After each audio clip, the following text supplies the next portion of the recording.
Hello అండి, good morning అందరికీ. ఎలా ఉన్నారు? అందరూ బాగున్నారు కదా? మీరు ఎప్పుడు హ్యాపీగా ఉండాలి.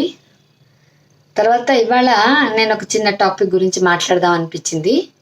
ఏంటంటే అది మామూలుగా మన పెద్దవాళ్ళు ఏమంటారంటే దండన్ దశగుణం భవేత్ అంటారు. అంటే ఎవరైనా పిల్లలు దారిలోకి రాలేదనుకోండి, 2 దెబ్బలు వేస్తే దారికి వస్తారని కదా. సో ఇవేంటంటే సామదాన భేద దండోపాయాలు అంటారు.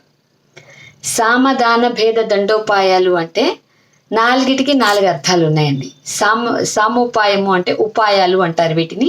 సామదాన భేద దండోపాయాలు మొదటి 3టికి కనుక ఎవరైనా దారిలోకి రాకపోతే 4వ దానికి ఖచ్చితంగా దారిలోకి వస్తారు అని.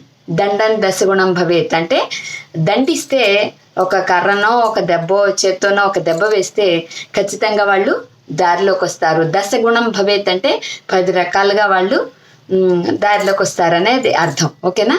సామదాన భేద దండోపాయాలంటే అర్థం ఏంటి? సామోపాయము అంటే పిల్లలకి మనం బుజ్జగించి మెత్తకగా చెప్పడం సామోపాయం. అంటే ఏదైనా హోంవర్క్ చేయడం గురించి కానీ, లేదంటే స్కూల్కి వెళ్ళడం గురించి కానీ పిల్లల్ని మనం సామోపాయం అంటే బుజ్జగించి నెమ్మదిగా మంచి మాటలతో చెప్పడం. దానోపాయము అంటే దానం, కొంచెం ఆశ చూపించి, ఒరే నాన్న నువ్వు ఫస్ట్ క్లాస్ తెచ్చుకున్నావు అనుకో, లేదంటే నువ్వు ఫస్ట్ ర్యాంక్లో పాస్ అయ్యావనుకో, లేదంటే నీకు మంచి ర్యాంక్ వచ్చిందనుకో, నేను నీకు అప్పుడు మంచి ఫోన్ కొనిస్తానో, లేదంటే నిన్న ఫలానా చోటికి పిక్నిక్ తీసుకెళ్తానో, ట్రిప్కి తీసుకెళ్తానో, అలా దానోపాయం ఆశ పెట్టి వాడికి ఏదో చేస్తానని చెప్పి వాడిని మనం దారిలోకి తెచ్చుకోవడం దానోపాయం. సామదాన భేదోపాయము అంటే బెదిరించడము అంటే పిల్లలు దారిలోకి రాలేదనుకోండి, వాళ్ళని బెదిరించాలి. ఒరే నువ్వు చదవకపోతే మాత్రం మర్యాదగా ఉండదు, బాగుండదు అని కొంచెం కటువుగా చెప్తాను చూడండి, దాన్ని భేదోపాయము అంటాం. ఇంకా ఈ 3టికి గనక ఎవరు లొంగలేదనుకోండి, అప్పుడు దండోపాయం. దండం దశగుణం భవేత్ అంటారు. అంటే ఒక దెబ్బ వేస్తేనో, పిల్లలు బాగా కొట్టామనుకోండి, వాళ్ళు మొదటి నుంచే కొట్టడం అలవాటు అయిపోతే వాళ్ళ శరీరం దానికి అలవాటు పడిపోతుంది. మనం కొట్టడం అనేది చాలా రేర్గా ఉండాలి. ఫస్ట్ ఈ 3 ప్రయోగించాలి వాళ్ళ మీద, ఎవరి మీదైనా సరే.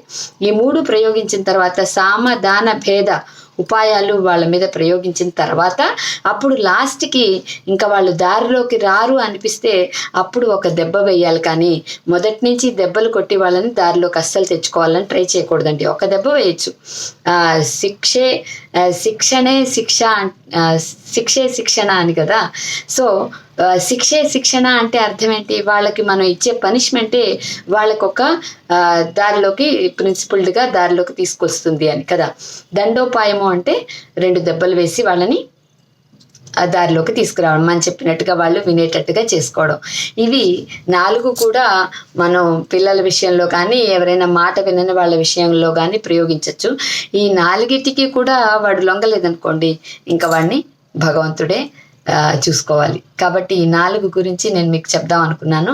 సామదాన భేద దండోపాయాలు ఇవి మన వాళ్ళు ఎక్కువగా ప్రయోగిస్తూ ఉంటారు, దండన్ దశగుణం భవేత్ అని. కాబట్టి ఫైనల్గా లాస్ట్గా దండోపాయాన్ని ప్రయోగించాలి. ఓకేనండి, బాగుంది కదా. సామదాన భేద దండోపాయాల గురించి నేను మీకు చెప్పాలనుకున్నాను, చెప్పాను. Thank you one and all. నచ్చితే like, share and subscribe. Thank you.